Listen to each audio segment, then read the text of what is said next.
में विश्लेषण करेंगे सामाजिक आर्थिक अपराध और न्यायालय के विषय में समाज क्या सोचता है।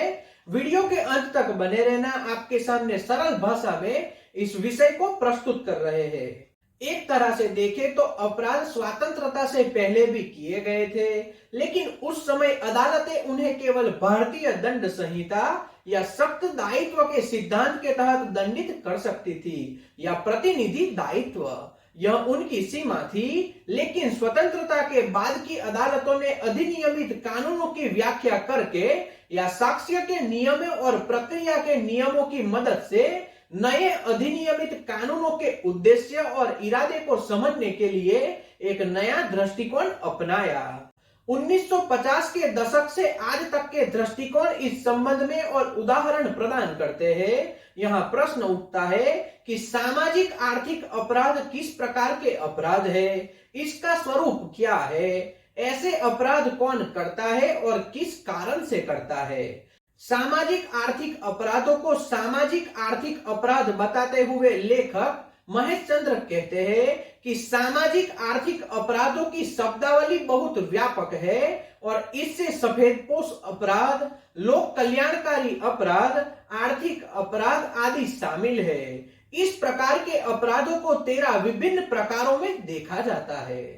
औद्योगिक क्रांति, पुनर्जागरण और सुधार ऐसे अपराधों के जनक है। तांत्रिक और वैज्ञानिक खोजों के फलस्वरूप लोगों में एक जागृति आई और इस कारण ईश्वर का भय या परलोक का भय लोगों में घुल गया और इस प्रकार आचरण, आचार और नैतिक मूल्य समाप्त होते जाने लगे। मनुष्य ने धन और भौतिक सुख सुविधाओं के पीछे बहुत अच्छा प्रयास किया, लेकिन इन सबको हम कच्चा माल माने तो यह अपराध उन्हीं कच्चे माल से निकले हुए अपराध है। इस अपराधों के अपराधी धनी व्यक्ति, उच्च मध्यम वर्ग, उद्योगपति, व्यवसायी, पेशेवर और सत्ता के उच्च पदों पर बैठे लोग ही हैं। समय के साथ इस तरह अपराध बढ़ते गए और सत्ता के उच्च पदों पर बैठे लोग यानी सरकार में इस पर आंखें मूंद ली गई और होती है चलती है जैसी नीति अपनाई गई। अब तो ऐसा लगता है कि समाज ने भी इस स्थिति का स्वीकार कर लिया है।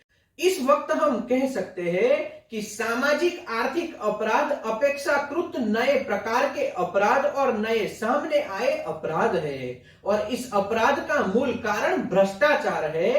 तो आज के हमारे वीडियो बनाने की यही मकसद था। भारत में आजादी के पहले के समय को देखिए और आजादी के बाद के समय को देखिए। भारत में जिस तरीके से विकास होना चाहिए यह नहीं देखने को मिलता और उसका एक ही कारण है, धनिक और धनिक बनते जा रहे हैं और गरीब बनते जा रहे हैं और इसका एक और कारण है और वह है भ्रष्टाचार।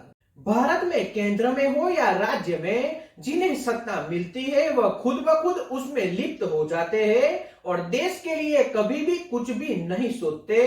अब तक यही देखने को मिलता है। इसका एक मुख्य कारण है सभी भारतीय नागरिकों को यह सोचना चाहिए, जब आप 10 रुपए की वस्तु खरीदने जाते हो उस वक्त भी उसमें कमियां और खामियां देखते हो, तो क्यों न मतदान करते वक्त इस बात को ध्यान में रखा जाए और मतदान किया जाए ताकि आने वाली पीढ़ी को एक उज्जवल भविष्य मिल सके। तो आज के विश्लेषण में इतना ही। जय हिंद।